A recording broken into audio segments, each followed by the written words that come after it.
Hello everyone, আসসালামু আলাইকুম। Welcome back to Pralay blogs. So আজকে আমি চলে এসেছি আনাবিয়াস বিস্ত্রোতে। আনাবিয়াস বিস্ত্রোর লোকেশন আমরা কম বেশি সবাই চিনি, তারপরও আমি আপনাদের সুবিধার ক্ষেত্রে আরেকবার বলে দেই। এটা আলিয়া মাদ্রাসা মোড় রেগাল ফার্নিচার অপোজিটে যে দোতলা কাচের রেস্টুরেন্টটা। The place was as usual neat and clean and well decorated. আমি শুনলাম তাদের নাকি নতুন শেফ এসেছে, তাই আমি আজকে তাদের নতুন শেফের খাবার ট্রাই করতে পৌঁছে গিয়েছিলাম আনাবিয়াস বিস্ত্রোতে। সো আমি তাদের মেনু থেকে অর্ডার দিয়েছিলাম chicken ramen, which was for 270 টাকা, আর সাথে ছিল নাচোস, হুইচ ওয়াজ ফর 220 টাকা।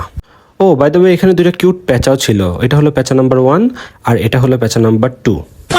Jokes apart, that was my eldest sister, and here I was waiting for my food and they took about 20 to 25 minutes. So finally the food is here. I can see এটার ভেতরে enough chicken দেয়া আছে, boiled egg, mushroom, sausage and sesame.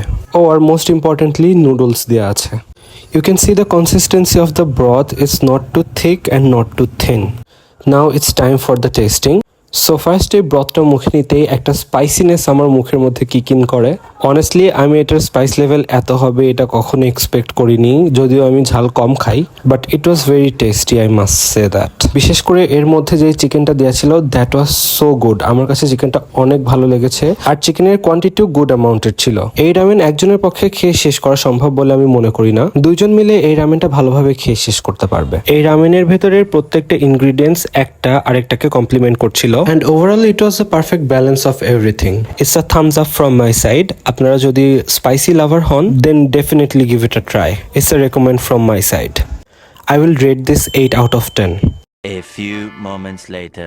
Now look at this. আমার মনে হচ্ছিল আস্তে আস্তে ওই স্পাইস লেভেলটা আমার সারা শরীরে ছড়িয়ে যাচ্ছিল, মানে আমার নাক টাক সব একদম লাল হয়ে গেছিল, আর নাক দিয়ে পানিও পড়ছিল, আর সারা শরীর ঘামছিল, ঠোঁটও একদম ফুলে যাচ্ছিল।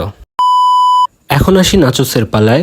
আই ক্যান সি এখানে black olive, chicken, grated carrot, sauce and grated cheese.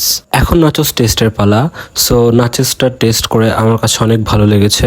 মানে নাচোসের চিপস থেকে শুরু করে তারা যে সসটা দিয়ে ড্রেসিং করেছে সবকিছুই একদম প্রিমিয়াম কোয়ালিটির লাগছিল। মানে অন্য 8-10টা রেস্টুরেন্টের মতো না, এটা কিছুটা আলাদা লাগছিল। খেয়ে বোঝা যাচ্ছিল this is something special, something different, একটা প্রিমিয়াম ফিল আসছিল। নাচোসের চিপসটা থিন অ্যান্ড ক্রিস্পি ছিল। And the good part was dressing করার সময় এই সসটা বেশি দেওয়া ছিল না, কারণ অতিরিক্ত সস দিলে অনেক সময় মুখ মেরে যায় আর রুচি চলে যায়। তাছাড়াও জেনারেস অ্যামাউন্টের চিকেন আর চিজ দেওয়া ছিল। পাবনার ভেতরে বেশ কিছু জায়গায় আমার নাচোস ট্রাই করা হয়েছে, তার মধ্যে থেকে price and taste and quantity অনুযায়ী I think this is a great deal. I'll rate this 8.5 out of 10.